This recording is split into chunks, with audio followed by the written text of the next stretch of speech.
everybody, welcome back to another Wednesday organizational challenge. Today we'll be showing you how to organize your pantry.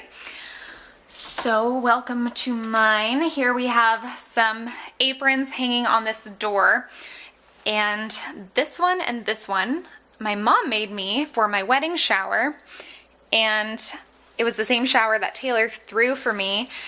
And then Taylor got me this apron too and had it at the shower. Everyone signed it, and then we took it to another shower and had everyone sign it there too. So if you do have aprons, I do recommend using one of these little command hooks and storing them on the inside of your pantry door.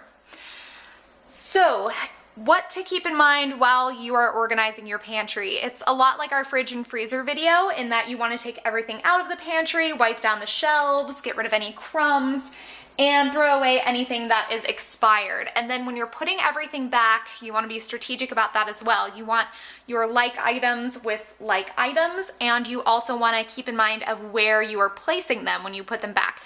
So you want to utilize your pantry's real estate so that your most used items are most accessible. So if I step back, you can see the entire pantry.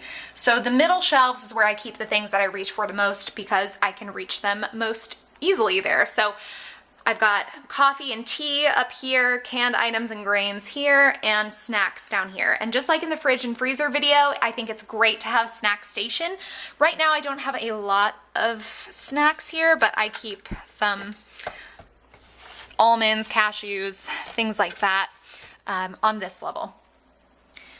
I also use a lot of beans or salsa and tuna, so I keep all of that here where I can reach it very easily. And these containers for tea I will put in the bottom bar. I have really liked using these. And I keep two shoe boxes. Both are kind of for baking supplies. One is more of protein powder and one is more for general baking. So I have things like cupcake liners in there. It's labeled as non-healthy sugars and flour. It's not that anything's really that unhealthy in there. It's just where the general baking things are. And this is more filled with almond flour, things that are generally a little more healthy. I also keep extra food kind of tucked in the back. So back there you can kind of see a pepper mill, and that's for when we run out. So I keep little extra things hidden where I don't need to reach them very often. And this bottom shelf down here is where we have vitamins and folded up grocery bags and chip clips. And the very bottom shelf on the ground is where we have our picnic basket and our cat's supplies. I don't keep my cooking oil, salt and pepper, or vanilla extract in the pantry. I keep them to the right of my stove over here because they're easy for me to use and they're at arm's reach while I'm cooking.